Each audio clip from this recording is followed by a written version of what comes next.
আসসালামু আলাইকুম সকল ভিউয়ার্স, যারা এই মুহূর্তে আমার ভিডিওটা দেখতেছেন কিংবা পরবর্তীতে দেখবেন, সবার কাছে একটা রিকোয়েস্ট থাকবে, ভিডিওটাকে অবশ্যই শেয়ার করে দিবেন।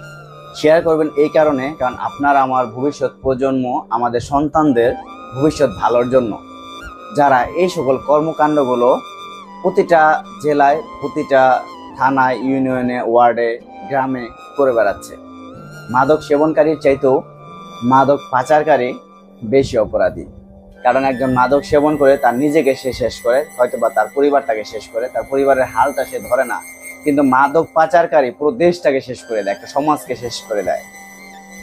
তিনি ছোট ছোট বাচ্চা থেকে শুরু করে বৃদ্ধ পর্যন্ত তাদের কাছে এই মাদক পৌঁছে দেয়।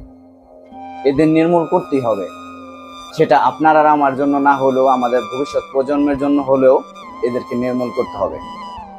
ঢাকা কেরানীগঞ্জের কলাতি ইউনিয়ন 6 নং ওয়ার্ডের এই ছোট্ট একটা গ্রাম, যেটা নতুন একটা গ্রাম, এই গ্রামের মধ্যে যে পরিমাণ মাদক পাচার হয় কিংবা মাদক সেবন করা হয়, আপনারা দেখলে আপনাদের চোখ কপালে উঠে যাবে। গতকাল আমরা এর অভিযান চালাইছিলাম, আমাদের ফ্রেন্ড সার্কেল নিয়ে আমরা অভিযান চালাইছিলাম যে এইখানে কোথায় কোথায় তারা এই মাদক সেবন করে, কোথায় কোথায় তাদের এই আড্ডাখানায় এই আড্ডাটা তারা কোথায় দেয়।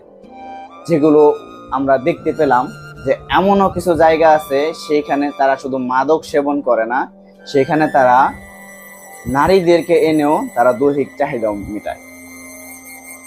এমনও কিছু নিউজ আছে, যদি কেউ সেখানে বাধা দেয় তাদের উপরে অপর্যাপ্ত পরিমাণে নির্যাতন করে কিংবা তাদের বাসার আসবাবপত্র থেকে শুরু করে বিভিন্ন ধরনের জিনিসপত্র তারা চুরি করে নিয়ে যায়। যখন তাদের মাদকের এই টাকা পয়সা শর্ট পড়ে যায়, টাকা পয়সা না থাকে নিজেদের কাছে, তখন তারা অন্যের বাড়ির টিউবওয়েলটা পর্যন্ত রাখে না, বাড়ির মোটরটা পর্যন্ত বাহিরে থাকতে দেয় না, তারা চুরি করে নিয়ে যায়, নিয়ে বিক্রি করে তাদের সেই গাঁজা কিংবা ইয়াবা ট্যাবলেট কেনার জন্য যে টাকাটা, অর্থটা প্রয়োজন, সেই অর্থটার চাহিদা মেটায়। এদের শেষ কোথায়? এই ঘটনাগুলো শেষ কোথায়? আপনি আর আমি কে এদেরকে শেল্টার দেয়? এরা কি, আপনি আমার স্ক্রিনে যেই ছবিটা দেখতে পাচ্ছেন, 3টা ছাগলের সাথে একটা কুকুর শুয়ে আছে, অথচ বোঝাই যাচ্ছে না। ঠিক এমনটাই কি হচ্ছে? মাদক পাচারকারী কি আমাদের সবার সাথে মিশে আছে, যে তাকে আমরা ধরতে পারতেছি না, কিংবা সে কি আমাদের শুভাকাঙ্ক্ষী, তাকে আমরা ধরতে পারতেছি না, তাকে আমরা কিছু বলতে পারতেছি না? এটার প্রতিবাদ আপনাকে আমাকে করতে হবে। যদি না করেন তাহলে এক পর্যায়ে দেখবেন আপনার আর আমার বাড়ির কিছুই থাকবে না। তারা রাতের আধারে তারা একটা চক্র এই কাজগুলোকে পুরোটা সম্পূর্ণ করে দিবে। আপনার বাড়ির আমার বাড়ির জিনিসপত্র বাইরে পড়ে থাকতে পারবে না, আপনি আর আমি রাতে ঘুমাতে পারবো না, আপনার আমি এই